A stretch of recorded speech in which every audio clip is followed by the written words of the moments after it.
All right, so let's break down the Hal and Cashman talks from last night. Let's also talk about some Yankee news because I got a few pieces for you. Let's go.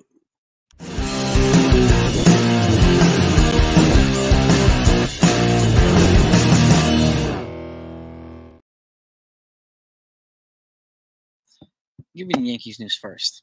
Yankees are somehow linked to Matt Chapman now, third baseman in free agency. I don't know if that's how realistic it is, but we're hearing that from some of the reporters. And so that's one piece of news. And the other piece is there are 8 teams that have already shown public interest in Luis Severino. Not one of the 8 of the Yankees. So that's what I got for you too. So Severino is very likely going to go elsewhere. And I think we kind of know that already. But the Matt Chapman's being linked to the Yankees, and I know there's fear that he could be another Josh Johnson. He's going to be very expensive. There's no doubt about that. So I don't know how accurate that is, but it'll be really interesting to see what the Yankees do this offseason. So I'll keep you updated on everything. So make sure that if you're not subscribed to this channel, hit that button. I thank you so much for that. And if you do, hit the notification bell too. That way you're one of the first in line to get the news as it comes in. And again, it means the world. Thank you. Now, let's get to this. Hal addressed the media first. He had a Zoom meeting last night within the confines of his office, wherever he was. I think he's down in Tampa at the complex. And, can expect not much. Expect the usual generic, kind of bland responses from Hal. That's exactly what we got. But he made a couple of noteworthy comments, and I'll point this out too. Number one, he stressed the need for the Yankees to not only get younger and more versatile and athletic, but to play more small ball and manufacture runs. That was one of their bigger problems last year. He acknowledged that. He also acknowledged that the season was a disaster. So, and not something we usually hear from Hal, but he did. And he also said the fans deserve, and I'm actually going to link an article down below. It's from Fox News, which is widely known for propaganda and BS. But they actually broke down this article nicely on what happened with Hal and Cashman yesterday. I'm going to put it in the description down below. You read for yourself. With your own opinions, okay? But he stressed the need for your more small ball, youth, athleticism. He also suggested to expect significant amount of moves, okay? What moves? We have no idea. I don't expect them to go over their master plan with us anyway and tell us, yeah, we're in on him, and blah, blah, blah, because that would completely eliminate any leverage they have in free agency and trades. So expecting that is kind of unrealistic, so I'm not going to go down that road. So, but he also suggested that, not suggested, but he also admitted that they take input from players, particularly Judge and some of these other folks. And then he talked to former players like Swisher, Pettit, talked to Omar Minaya, Brian Sabian about whether to bring Aaron Boone back as manager, whether to keep him as manager. And everybody wanted him back. So he took the time to go over it with and ask everybody in the organization, or a lot of people in the organization, what they thought and got their input. So to me, it shows that he actually does care, okay? Despite what a lot of people say that he doesn't care. So I appreciated that, okay? And the fact is, Judge wanted him back, the captain, the people wanted him back, despite the narrative created by so many people. So the action spoke louder than words, right? And again, as it comes to that type of stuff, when it comes to Hal, when it comes to Cashman, I don't really care what these guys say. I care what they do. What they do gives us a really good idea of whether they actually mean what they actually said. And if they don't, then people have the right to be very critical of them. Fans, especially everybody else, absolutely justified. So, and again, taking input from your captain, Aaron Judge, and the people that you respect is something that I appreciated. I mean, not everybody might not, and I got some heat for it too, like people saying, why is he doing this, and why is he talking to players because of the hierarchy and blah, blah, like, what hierarchy? It's because he's the owner doesn't mean you shouldn't ignore everybody, right? So, but people can think whatever they want in that regard. And one of the things that the other noteworthy thing that he stressed, and this is something that he stressed for the last couple months, that a team should not need to have a $300 million plus payroll to win. And he referenced Texas and Houston as examples, and which are true. No team with a $300 million payroll has won the World Series. But he also said, he left the room, and he said $300 million is not a hard threshold for us. So he left the room to go above it should they find to be justified. So that also encouraged me, at least. That was noteworthy. My eyes, lit up when he said that. But again, we'll believe it when we see it. Okay, but those are the things I got from the Hal presser. Okay, aside from that, it was pretty much generic and bland and blah blah blah. Don't expect anything flashy or sexy from him. Just that generic stuff. Now let's pivot over to Cashman. This one was in person. He had reporters there. He had beat writers there, and this one was a little bit more testy. Okay, and I'm gonna reference the Fox News article here and I'm gonna read you exactly from the article.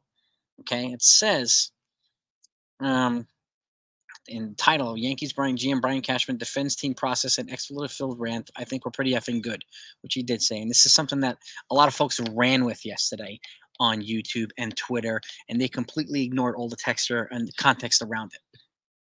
Again, narrative, right? Narrative. Ignoring other facts. Okay? Clickbaity, propaganda. Say these things repeatedly. Not going to give the full story, not being real. Period. So, now, but this is the article. New York Yankees GM Brian Cashman had the time Tuesday to fire back at critics following one of the team's worst years in recent memory, which he acknowledged and he owned, which Hal acknowledged and he owned. They both did it yesterday. Despite what people say, they both did it. We had people lying to viewers last night saying they didn't acknowledge this, they didn't own this. They did. Okay? If people that watched would know, this is why I asked them the live stream last night. I thank everybody so much for joining last night and giving their perspectives on it. And there was a lot of fired up people, and rightfully so. Okay? But I asked people, did you watch the exchange or did you get your argument from somebody else's YouTube rant or somebody else's Twitter? Didn't give me any answers on that. But I got a couple people to admit that they actually did not see it. Okay? Or that Cashman actually said these things that we talked about, which he did.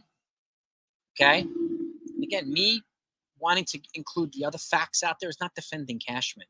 People are entitled to say that, but it's just making sure that everybody has the facts, not only the talking points.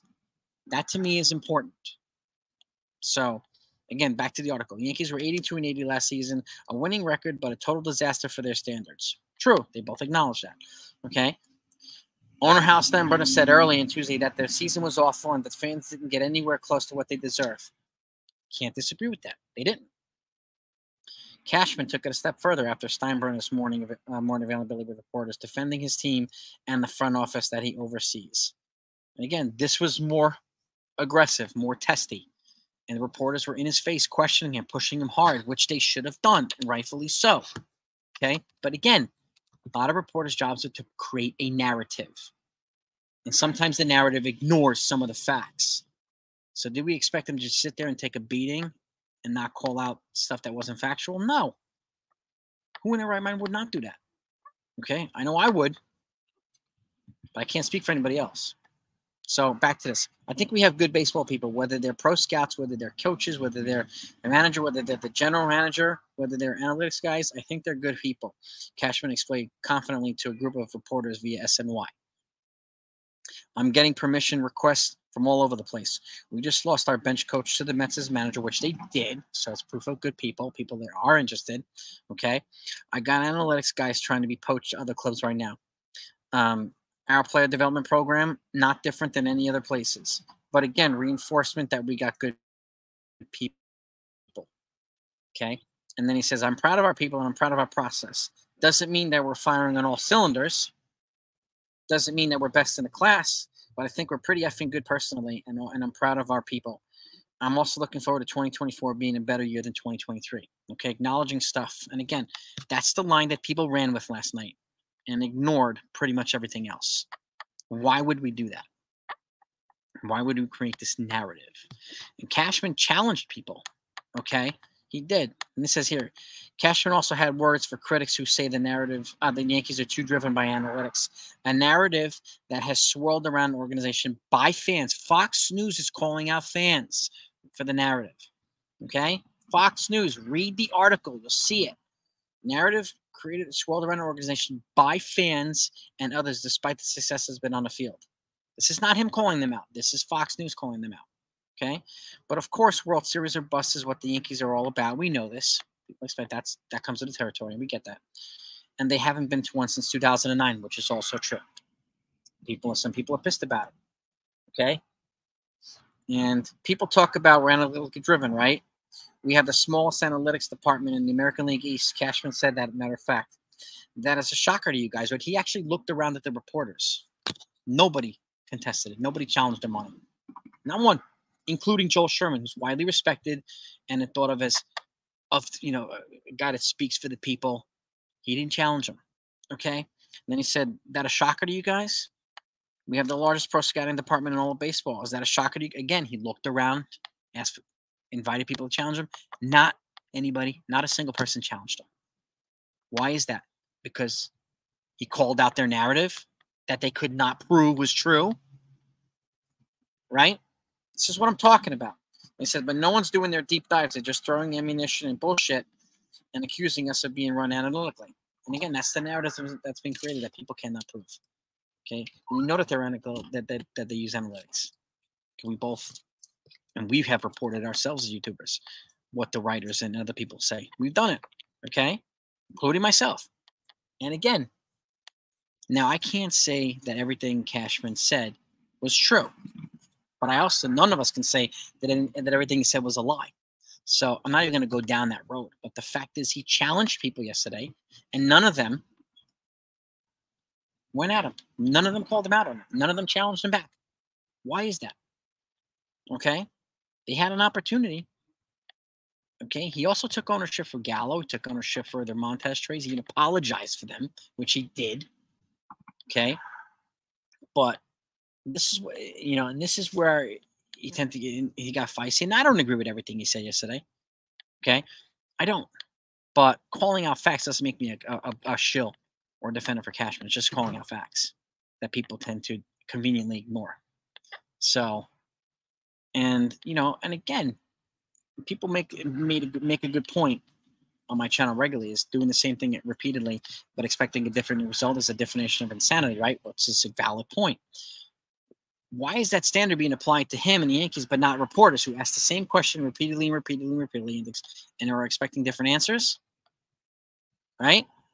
Expecting him not to be firing back when they're throwing their narrative into the questions too that they can't prove is true? Do we expect them to just sit there and take the beating? No. Okay, would you? Right?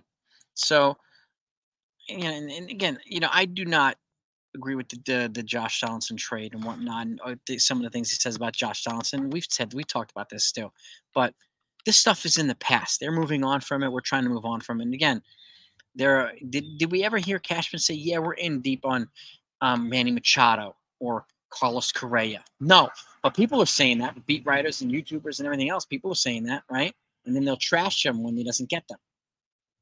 Have we heard Cashman or House say that they run on these guys? No. So why are we trashing them for things they didn't say they were doing? Or things that we asked them to do that they didn't do? Why are we doing that?